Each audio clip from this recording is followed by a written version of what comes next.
Nasa airport nga ako ngayon dahil meron akong pupuntahan at syempre magbabakasyon tayo. Isa nga to sa dream destination ko kaya hindi ko palalampasin at isasama ko nga kayo sa aking tour. Matagal na nga itong nakabook para sure at matuloy. And finally, nakarating na nga tayo at hindi ko pa nga nasasabi kung nasan tayo at mamaya makikita nyo na rin naman. So, nababasa nyo naman kung saan tayo papunta. Yes, sa Cebu tayo pupunta guys. At pagdating nga namin, lechon agad yung hinanap namin. Syempre, sino ba ako para tanggihan at layuan tong masarap at malutong na lechon ng Cebu. At meron pa nga cooking show na nagaganap sa harapan namin. Kailangan na rin nga namin mag-reserve ng energy para sa activity na gagawin namin.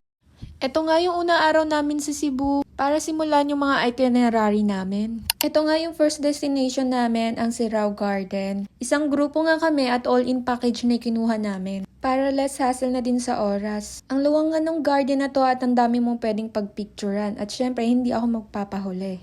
Magpapapicture tayo. Isang place pa lang nga yung napupuntahan namin pero parang memorable na agad ako sa dami ng spot na pwede mong pagpicturan. At sakto nga din ang panahon dito, matirik yung araw, mainit talaga, at sa gabi naman ay maulan. Dito nga makikita sa Sirao Garden yung sikat na kamay na nakikita ko lang sa TikTok. Na ngayon makakapagpa-picture na ako dahil lang sa kamay na yan, pinuntahan ko, chares. Sobrang ganda nga ng mga halaman dito kaya kung plantita ka para sa'yo to. Baka bawat spot nagpa-video at picture ka girl, parang ako lang. Siyempre, hindi natin sasayangin yung pagkakataon dahil minsan lang tayo makakapunta sa gantong kagandang lugar. Nasa isang lugar pa nga lang tayo pero ang dami nang nangyari. At siyempre, marami-rami to kaya samahan nyo ako guys. As you can see, nandito naman kami sa Temple of Leia. Na kung saan pinagawan niya ng temple ang mahal niyang asawa na si Leia. Wow! Yun yung sabi guys. Narinig ko lang. Huwag nyo ako i-judge. I don't know kung tama. Pero wala akong idea, narinig ko lang yon. Pero as you can see, ang ganda ng mga structures. Mapapasana all ka na lang dahil pinagawan ka ng ganito kagandang temple tapos tourist attraction pa, di ba? Ang ganda ng pagka-structure sa kanya, napaka-perfect. Ang aesthetic niyan tignan. Kaya siguro napakadami ring tourist. Mukha lang siya maliit tignan pero guys malaki siya. Hindi nga namin halos naulibot Dito lang kami sa bungad at saka sa gilid. Kasi meron kaming hinahabol na oras para mapuntahan namin yung mga ibang itinerary. At magkasya sa oras. Lahat naman na makikita nyo sa vlog ko na to is recommended ko na puntahan nyo rin kung sakali na mag-visit kayo dito sa Cebu, diba? Meron na kayong idea. Ang perfect ng structure kaya hindi natin to papalampasin. Magpapapicture tayo. Sa una para siyang nag-bird. Tapos parang... O diba? Perfect. Tapos ganito yung view mo sa labas. Ito namang next namin pupuntahan ay isang temple din. Chinese temple naman siya.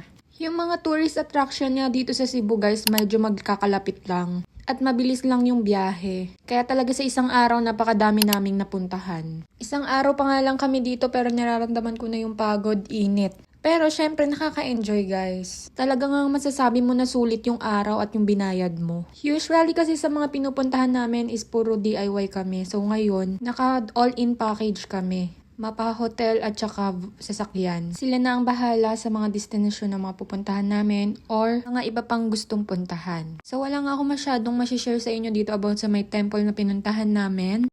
Pero parang ibang bansang inspired nga yung tema niya. At maganda din siya guys. So hindi na nga kami nagtagal dyan dahil pumunta naman kami sa The House of Lechon. Syempre, day 2, lechon ulit. Must try guys. Huwag nyo palalampasin. Tikman nyo yung lechon dito sa Cebu. Kasi kakaiba. Iba yung gravy nila, minsan suka lang yung sausawan. Walang titigil hanggat walang na high blood. Masarap So, andito kami ngayon sa Fort San Pedro. Wala naman masyadong ganap dito sa church. Pero, syempre, puntahan natin at mag-picture taking at libutin saglit. Sobrang lawak nga nito at sa kabilang banda nga ay mayroong bilihan ng souvenir at sa kabila naman ay mga may nagpa-practice na mga estudyante. Pagpasok mo nga ay ito yung mga makikita mo. Wala akong masyadong idea guys pero ipapakita ko na lang sa inyo yung mga picture na naka-display. As you can see mukhang matanda na yung simbahan na to at hindi ko nga alam kung ilang century nito pero kung titignan nyo is napakaganda niya sa labas at saka sobrang luwag niya. At talagang mini-maintain yung mga structure at saka isa rin siya sa tourist attraction dito sa Cebu. Sa mga oras nga na yan is maraming mga tao at merong kinakasal. So hindi rin kami nagtagal sa baba at umakyat kami sa taas. At ang ganda nga ng simbahan na to dahil may view deck siya sa taas na overlooking. Hindi siya ganun kataas pero ang ganda ng pasyalan na to. Mahaba yung mga lilibutin at pwedeng-pwede talaga to sa mga nagbibisita iglesia.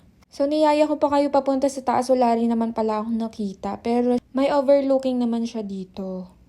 So, ito lang yung mapapakita ko sa inyo guys. Ito sa Fort San Pedro Church. Dahil meron pa tayong isang pupuntahan. Yung huling destination natin, ang La Presine. Na Paris-inspired na coffee shop dito sa Cebu. So, must try, must visit. Recommended. Ang sarap ng mga pastries nila. Yung ice cream. So, di ba kanina kakakain lang namin. So, ito yung dessert. So, yung day 1 namin is ang ganda ng activity. Puro kain. At medyo chill-chill lang. At meron din silang alcoholic beverages na mamahalin. Syempre, kung gusto nyo, why not? Lahat ng nabanggit ko dito sa vlog ko ay must visit guys. So, wag nyo nang palampasin kung kayo ay magta-travel dito sa Cebu. So, dito ko na tinatapos ang aking vlog. Hope you like it this video. Thank you. Bye!